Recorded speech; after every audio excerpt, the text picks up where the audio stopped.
No me digas.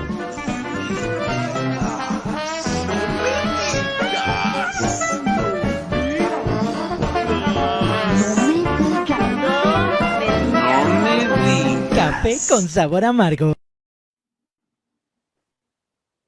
Señores, gracias por estar con nosotros en un programa más de Café con sabor amargo, como cada martes con don Luis Correa Mena. Don Luis, gracias, sana distancia, hace ya 1 año, 5 meses de que estamos ahora sí cuidándonos, aunque por gracias a Dios tenemos las vacunas, nos seguimos cuidando más que nunca, Luis, porque la situación, la semana pasada estuve platicando de la situación local, cómo fue todo el proceso, y antes de pasar en lo que es el aspecto nacional, yo sí quiero recordar a los amigos, de verdad, Luis, la situación de el COVID cada día está más canijo. Realmente se ha dicho que las autoridades tienen la culpa por no haber un programa realmente preventivo y de información con verdaderos especialistas que logren motivar más que nada, más que obligar a la gente a cuidarse.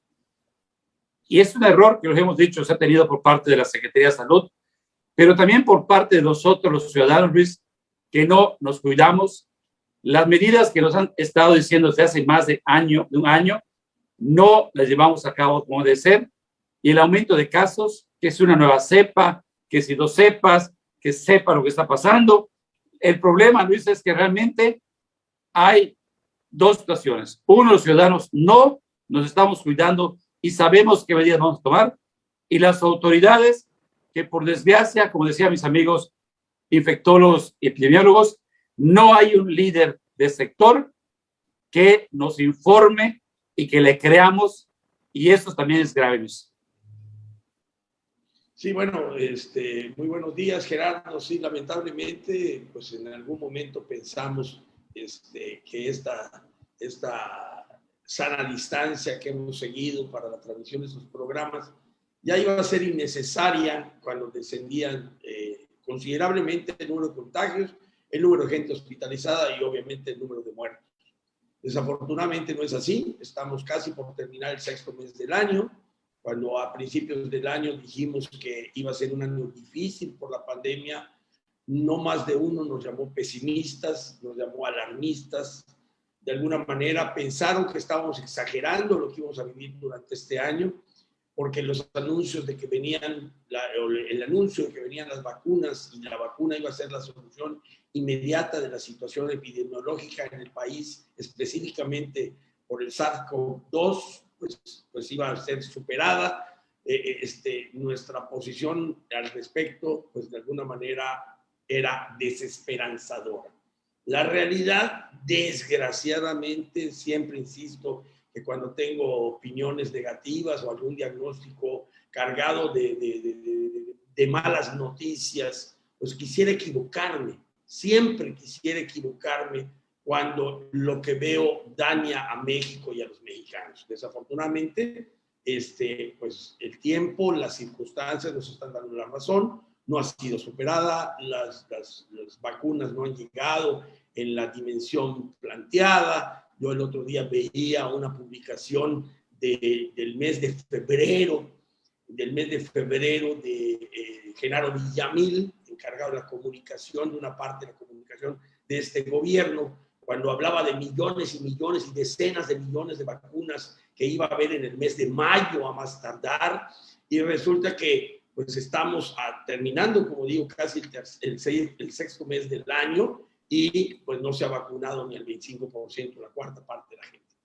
Creo que hay un debate permanente que si las medidas que impone o que establece el gobierno de restricción son adecuadas o no son adecuadas. Lo que es un hecho es que seguimos en pandemia y a más de las restricciones tenemos que hacer conciencia personal, familiar, social, de que hay que cuidarnos mucho más. Sigue muriendo gente por COVID-19, Siguen llenos los hospitales, en buena dimensión, ocupados los hospitales, sigue habiendo un sinnúmero de infecciones y a pesar de que avanza la vacunación, a pesar de que hay muchos que ya están vacunados, sigue proliferando el virus entre nuestra comunidad. Tenemos que ser muy cautelosos, muy cuidadosos e insistir en las medidas de higiene que eviten que el virus se propague y se siga transmitiendo con tanta facilidad. Esto todavía falta bastantes meses, desafortunadamente. No soy un optimista profesional, quiero ser realista. Faltan meses para que podamos pensar que esta situación mundial ha sido superada. Entonces, hagamos nuestra parte con nosotros mismos, con los nuestros, con la gente cercana, cuidándonos y cuidando a los demás.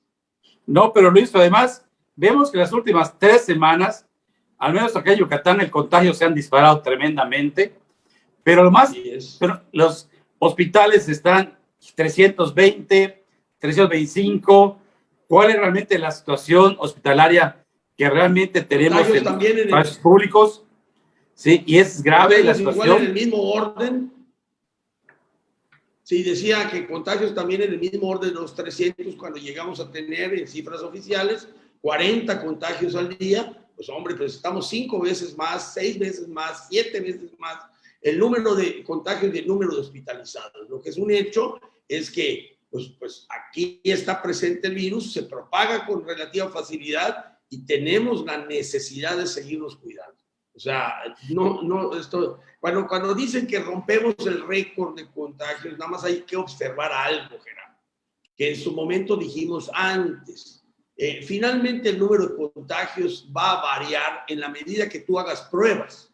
Entonces es un hecho que hoy se hacen más pruebas que hace 8 meses. Por decir, ahorita hay una facilidad y una disponibilidad de pruebas y hay un sinnúmero de gentes que se está yendo a hacer pruebas de manera voluntaria a clínicas o a laboratorios privados.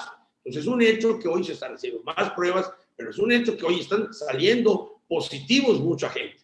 Entonces es un hecho que hay presencia de virus, pero la cuestión estadística es la que yo no le daría tanta importancia, porque evidentemente antes el gobierno concentraba la realización en buena medida de las pruebas. Ahora no, ahora las pruebas se hacen muy ampliamente, pero lo que es un hecho es que el virus está presente y se está registrando en esas pruebas.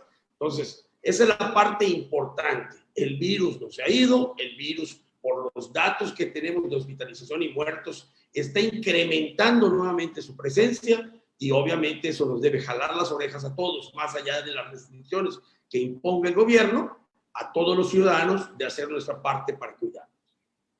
Sí, y aunado todo esto, Luis, porque de veras incluso los compañeros médicos decían, Gerardo, ese es su registro, ¿eh?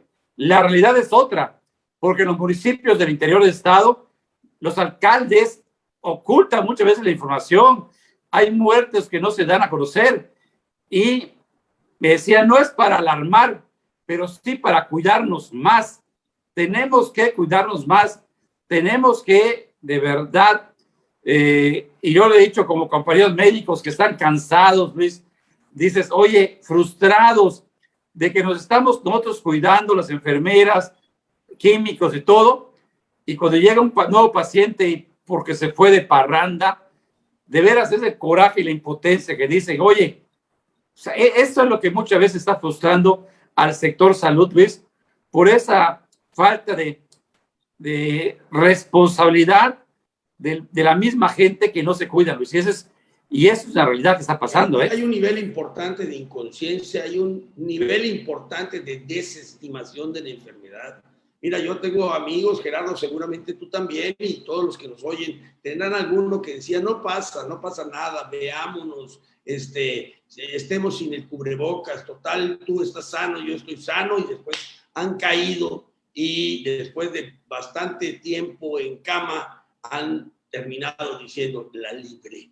Y entonces yo a ellos les he dicho, pues no, pues hazme favor de decirle a los otros tontos que creen que esto es vacile, porque en algún momento tú fuiste un tonto que creíste que esto era vacile, que esto es en serio, va la vida de por medio y si se libra la batalla, siempre, desafortunadamente, también quedan secuelas. Entonces, alguien que desestima la enfermedad, la pandemia, luego es afectada y va a cargar en mayor o menor medida por esa irresponsabilidad toda su vida.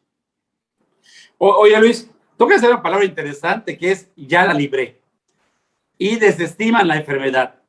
Y está pasando esto a nivel nacional desde que empezó este gobierno de la República, este gobierno con Gatell, este gobierno con AMLO, en el cual los niños con cáncer, que desde el principio se están quejando los padres de familia que no tenían medicamentos, llevamos más de 2 años. Ahora resulta, Luis, que los niños con cáncer, según Gatell, esa burrada que dice de veras el subsecretario de Salud, híjoles, las declaraciones de Gatell, Luis, disculpa la palabra, Luis, no tienen madre.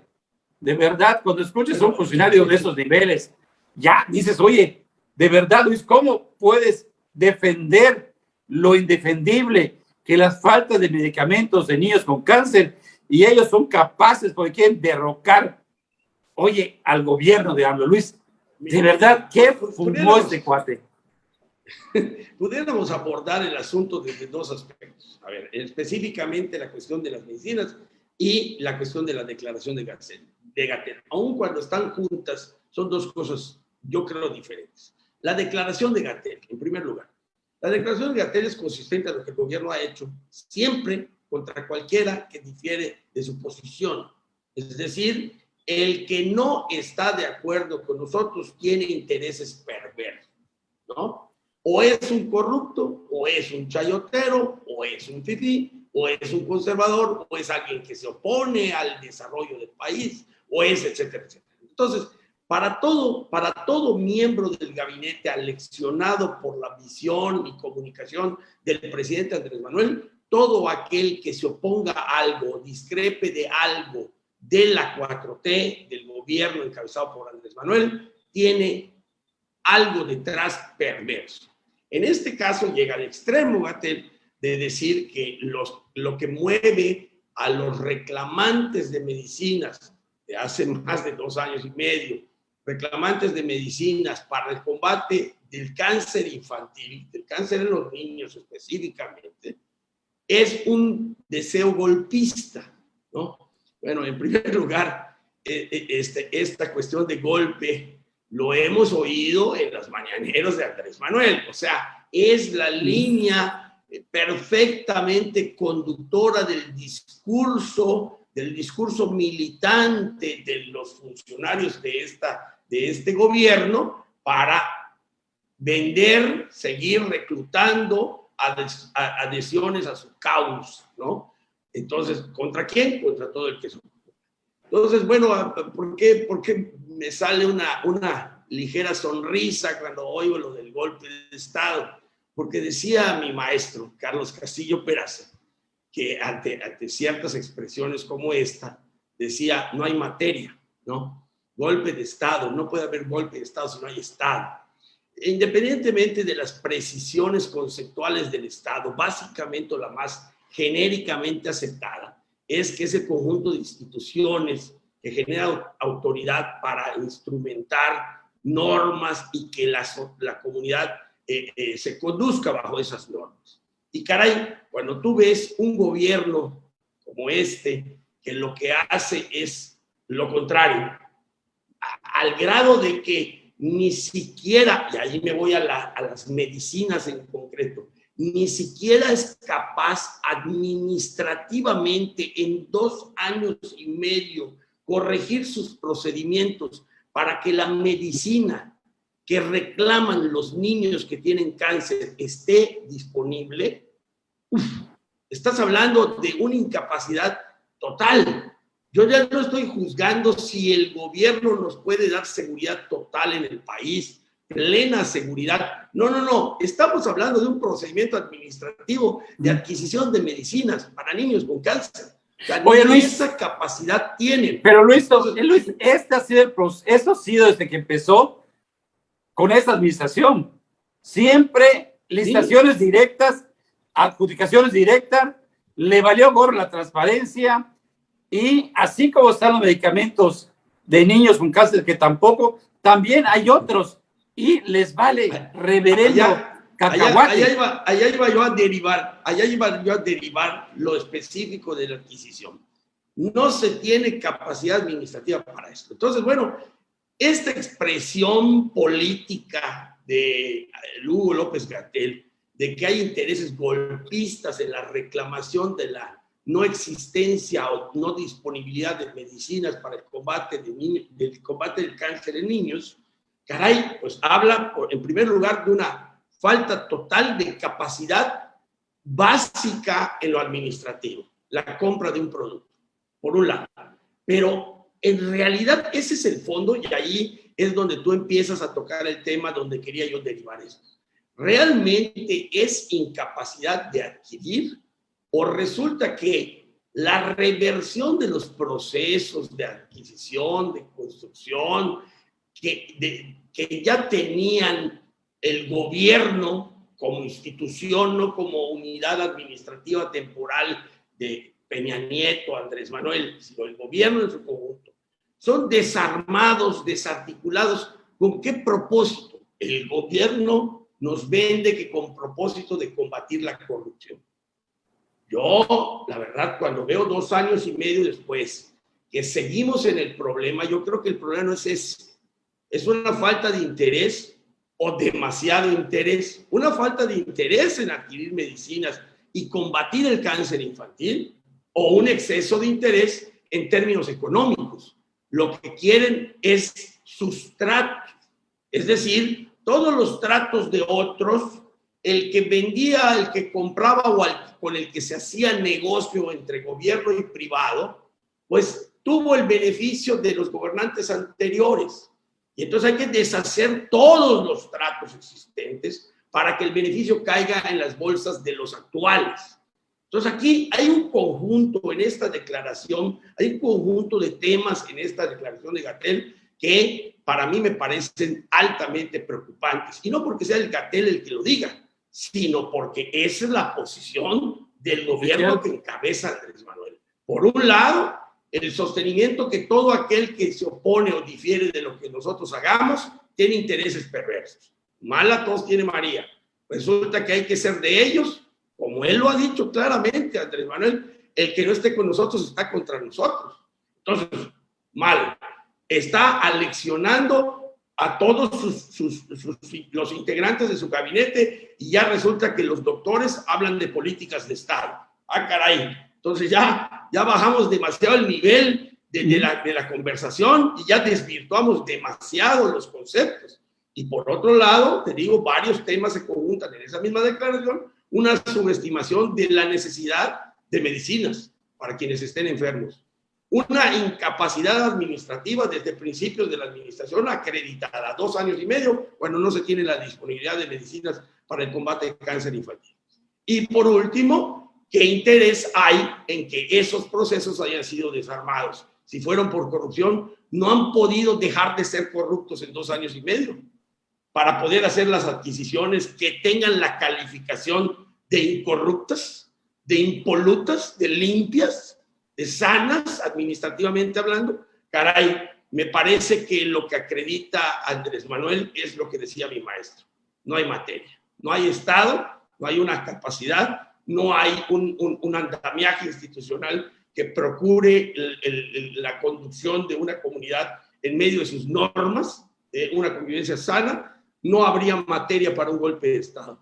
Habrán cocolazos, pero golpe de Estado es inadmisible con la incapacidad que demuestra y que acredita Hugo López-Gatell. Pero además, Luis, desde el principio de esta administración, no sé, 5 meses, vimos la renuncia del director del IMSS, en el cual decía lo que estaba pasando. O sea, era claro, él se manifestaba, espérate, señores, no es por allá, no es posible que no se estén haciendo las cosas como debe ser. Germán Martínez, que fue el director que mencionas, o que es el que fue director del IMSS, hoy senador por Morena, así fue electo, se fue a dirigir el IMSS, luego renunció en una carta que se calificó como denuncia, acreditaba ya que las políticas que se estaban siguiendo en materia de atención a los menos favorecidos de México eran graves.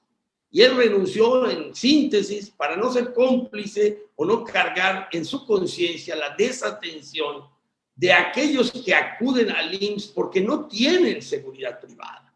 O sea, realmente los menos favorecidos de México que tienen la necesidad, aun cuando sea ineficiente la atención, de acudir a las instituciones de salud pública, como es el IMSS, no son atendidos por equivocaciones de decisiones o políticas dentro del gabinete, y él no quería cargar en su conciencia con ello. Por eso renuncia y lo dice en una carta donde explica la motivación de su renuncia. Bueno, pasan 2 años de esa renuncia y ¿en qué estamos?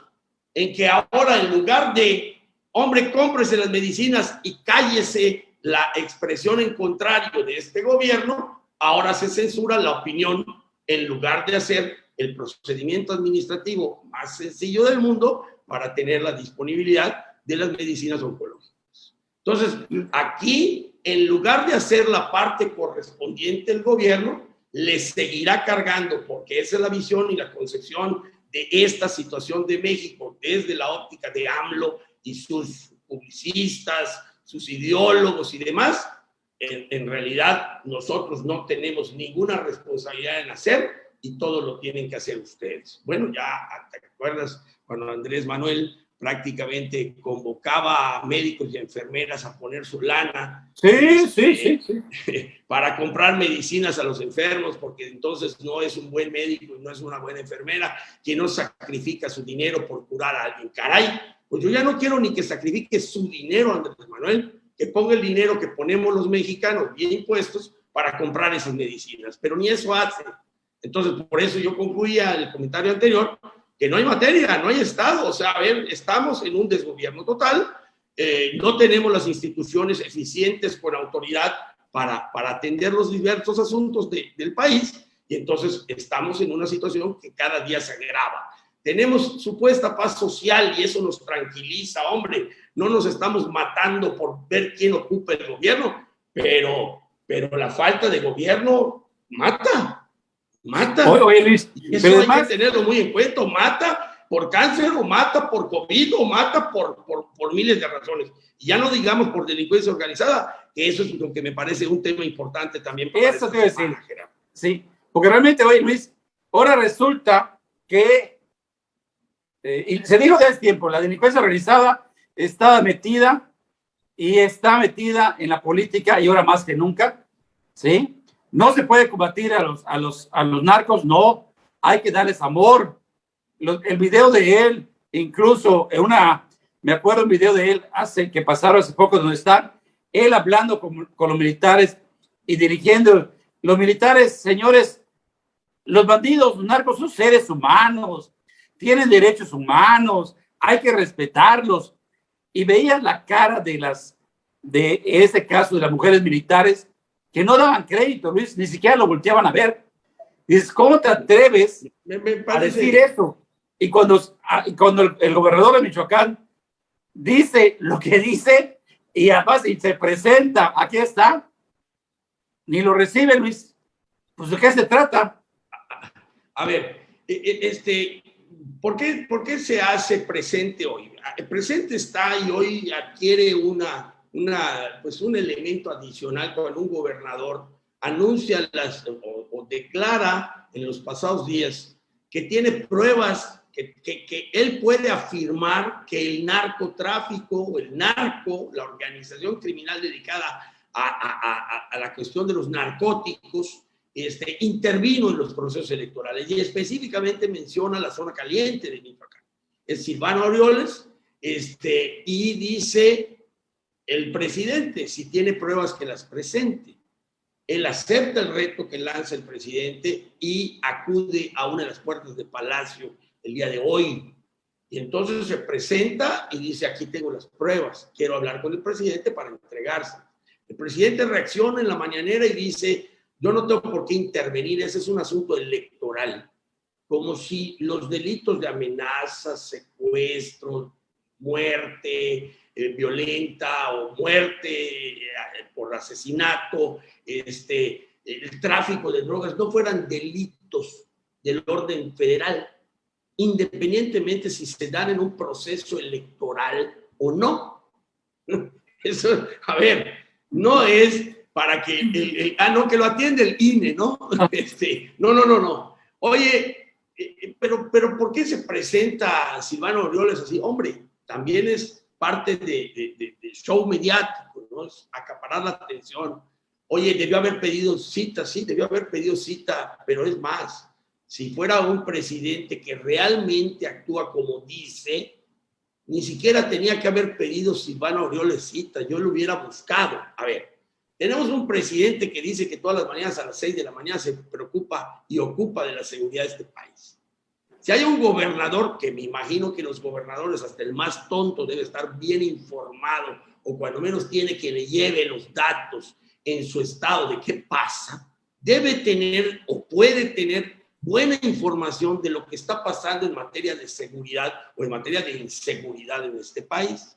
¿Debiera el presidente AMLO tener interés por un tema así si dice que todos los días a las 6 de la mañana él personalmente maneja la seguridad de este país? Pues yo creo que sí, debiera tener interés. ¿Debiera actuar por reclamo de un gobernador? Yo creo que no. Oye, pero si se presenta el gobernador, lo tiene que atender en ese momento. Hombre, no funcionan las cosas así. Pero si hay un gobernador que esté interesado en aportarme datos para que yo pueda hacer mejor mi trabajo como el encargado de la seguridad de este país, hombre, debiera tener un interés. No lo tiene. No lo tiene. Mira, yo en primer lugar partiría de una reflexión que hice hace ya algunos años. Estoy hablando de finales del 2009, finales de la primera década de este nuevo milenio, donde decía que el narcotráfico, así lo dije cuando me decían, ¿qué ves a futuro? Dije, bueno, pues yo veo una presencia más significativa de la delincuencia organizada en los procesos electorales. Y me dijo, ¿por qué? A ver, pues es muy sencillo. Si tú eres un grupo de empresarios, les dije, a ver, si ustedes que están a cargo de sus empresas ven como parte del desarrollo de las mismas las decisiones que se toman en los espacios gubernamentales, independientemente de que hagan negocios directo o no con el gobierno, siempre pues les interesa que haya alguien en el gobierno que tenga más afín la línea de pensar y actuar que la de ustedes como capitanes de empresa. ¿Ok? Pues imagínense, cosa que les ofendió que yo los comparara, imagínense a los jefes de la delincuencia organizada. Pues son una especie de empresarios también. Entonces, esa palabra pues, les ofendió que yo lo usara. Bueno, quiten la palabra empresario. Pero tienen a su cargo un negocio que busca su expansión, y para su expansión, pues también tienen interés en quien gobierna.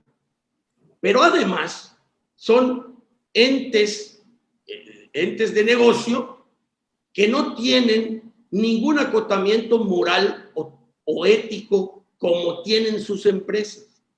Y adicionalmente que no tienen esos acotamientos, tienen una disponibilidad de recurso económico ilimitada, que no pasa por el fisco. Y si el dinero no da, pues la bala lo resuelve. Entonces, a ver, ¿qué veo en el futuro de México? Una injerencia más directa de la delincuencia organizada en los procesos electorales. ¿Cuál es el propósito de la intervención de la delincuencia en los procesos electorales? Garantizarse autoridades que vean para otro lado, que no actúen contra ellos. Ya no digamos que los defiendan, porque ahora vemos casos extraordinarios y horrorizantes de expresiones públicas referentes a la delincuencia organizada. Entonces, ¿qué es lo que buscan? Eso. ¿Qué pasó en estas elecciones? Hombre, para todos es observable que hubo intervención de malos en el proceso. ¿Quiénes eran esos malos? No sé, pero se atrevían a matar candidatos, se atrevían a secuestrar candidatos, se atrevían a amenazar candidatos de que dejaran de pretender ganar la elección o que no fueran candidatos. Y entonces resulta que tenemos la intervención ya en muchos procesos electorales o en un proceso electoral en muchas partes de la República de gente que quiere predeterminar la actuación en función de los intereses de ellos desde el gobierno. Es un hecho. O sea, el comentario o el análisis que yo hice a finales del 2009, hoy es una realidad. Y Silvano Aureoles es uno de los que dice, sí sucedió y tengo pruebas. Entonces, para mí, este asunto es de primerísimo orden en el país. Lo que me asusta y lo que yo creo es que al presidente no le interesa, al menos esa posición asume, porque si yo lo que planteo es que la delincuencia organizada lo que busca es que el gobernante voltee para otros lados, pues resulta que tenemos en el país el primer gobernante de México, alguien que voltea para otro lado. Entonces, bueno, es que lógica simple. Yo no tengo datos. A mí si AMLO me dice, a ver, demuéstrame que yo estoy ligado al narcotráfico. No, pero es una lógica muy simple. El interés mayor de la delincuencia es que el gobierno no los combata. Y hoy tenemos un presidente de la República que no los combate y presume no combatirlos. Y peor aún, llega al extremo casi de ponerles una estrellita en la frente de buen comportamiento. Cuando en esta elección tuvimos el registro de la peor violencia existida en procesos electorales en los tiempos modernos de este país. No estoy hablando de la revolución, cuando simple y sencillamente no había elecciones a punta de balazos, pero en este momento o en estos tiempos no habíamos tenido un proceso electoral de tal nivel de violencia, pero además violencia focalizada en evitar el triunfo electoral de determinado candidato y propiciar el acceso al gobierno de determinado candidato. Entonces, lo que se está buscando por la vía de las armas, por la vía del delito, no solo electoral, estimado presidente, sino por la vía del delito violento contra las personas, secuestro, amenaza o muerte, se está buscando que los gobiernos no actúen contra los delincuentes. Esto es la proliferación de la política que AMLO comunica, protege, promueve y presume todos los días. Entonces, caray, pues, por una vía muy extraña estamos llegando a una situación muy delicada en este país, porque entonces ya va a ser práctica común y corriente que los gobernantes sean manipulados por la delincuencia y si no son logrados de manipular, son omitidos de la ecuación. Entonces, esto es lo que enseña Andrés Manuel en sus mañaneras, a que el gobierno no debe ejercer su función de garantizarle al ciudadano condiciones de vida próspera y pacífica, sino lo que enseña todos los días, y desgraciadamente se aprende muy rápido, según veo a los repetidores como Hugo López-Gatell, que hay que hacer lo que el presidente diga, porque si no uno está equivocado totalmente. Estamos arribando a una situación o a un país donde vamos a estar.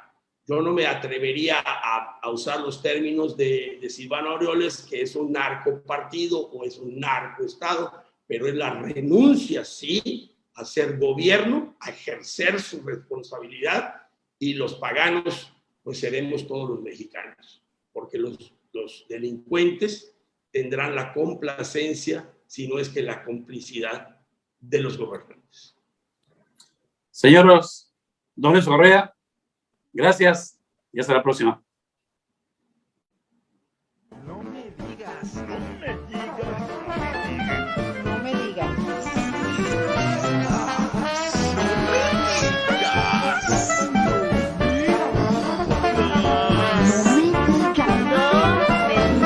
me digas. Café con sabor amargo.